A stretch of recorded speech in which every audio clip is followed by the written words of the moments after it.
Assalamualaikum warahmatullahi wabarakatuh. Hai semua, jadi kembali lagi di sini dengan saya Meli Febri Uya Butar-Butar, NPM C1C022125 bersama dengan rekan saya.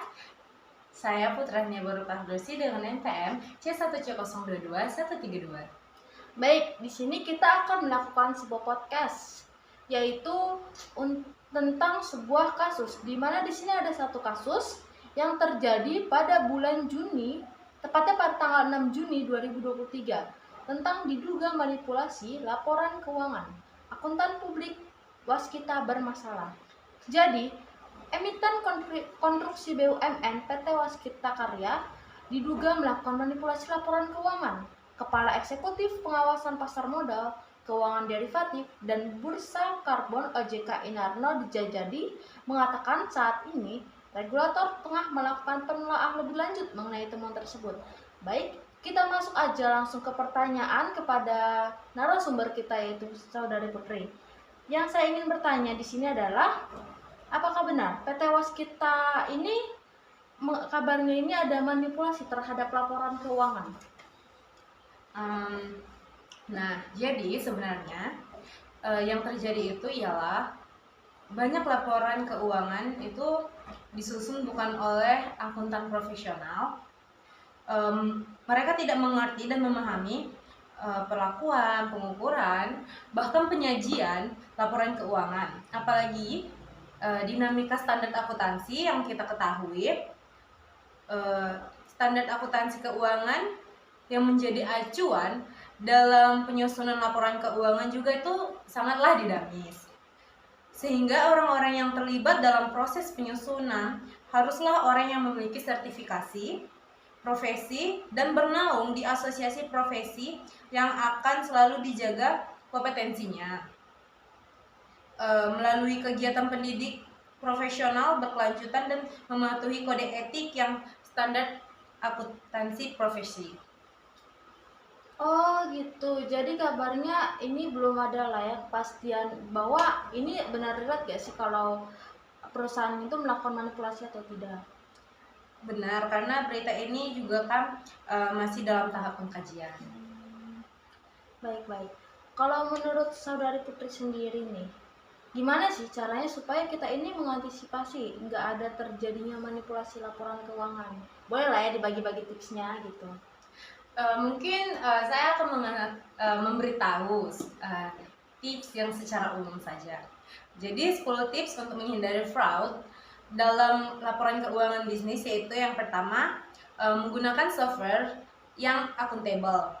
Saat ini diketahui sudah banyak sekali startup yang menjual software untuk akuntansi atau manajemen data. Semua dapat menyesuaikan dengan kebutuhan perusahaan. Dalam perusahaannya ini bergerak dalam jasa apa dan menggunakan laporan keuangan apa. Software ini akan membantu perusahaan mengatasi masalah akuntansi atau pembukuan perusahaan termasuk fraud laporan keuangan. Nah, yang kedua itu yaitu memperketat pelaksanaan SOP. Nah, fraud laporan keuangan juga bisa dicegah dengan memperketat pelaksanaan SOP.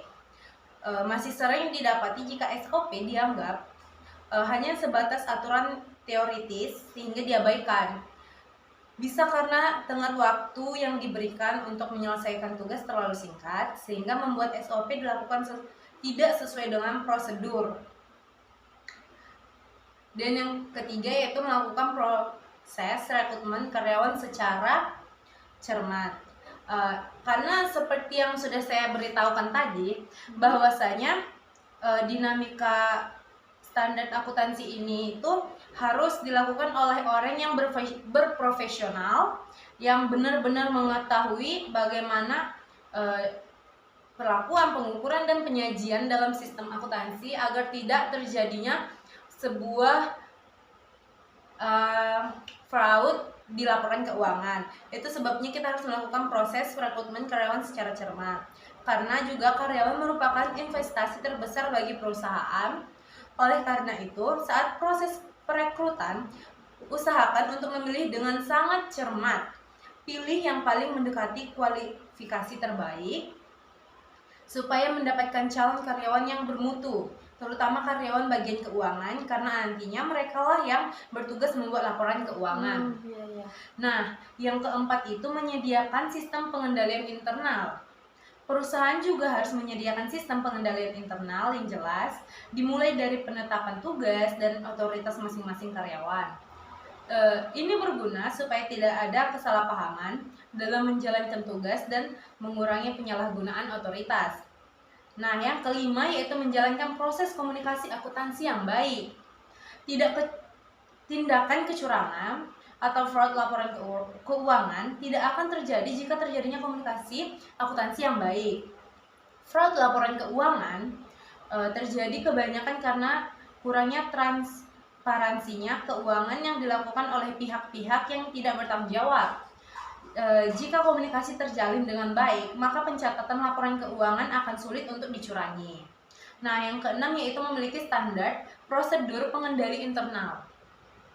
Tidak hanya sebatas punya sistem pengendalian internal saja, namun perusahaan juga harus memiliki standar prosedur yang jelas tentang hal mengatur perilaku karyawan, terutama bagian akuntansi, untuk berperilaku sesuai visi dan misi perusahaan.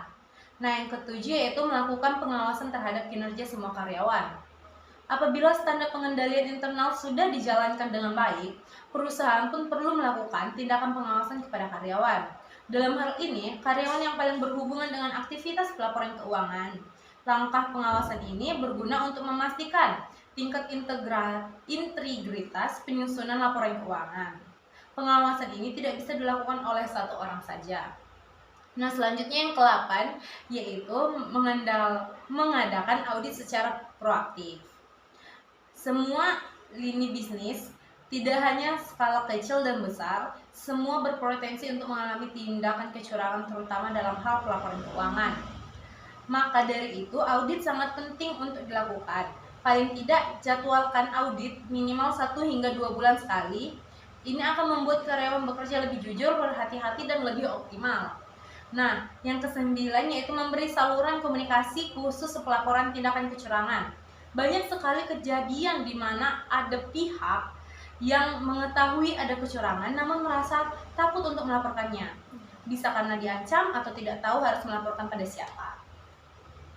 Nah, untuk itu perusahaan perlu ada wadah komunikasi khusus yang fungsinya untuk media pelaporan tindakan kecurangan. Nah, yang terakhir nih, yang ke-10, memberikan pelatihan anti fraud bagi karyawan. Tindakan ini tidak kalah penting adalah karyawan perlu diberikan pelatihan anti fraud secara berkala.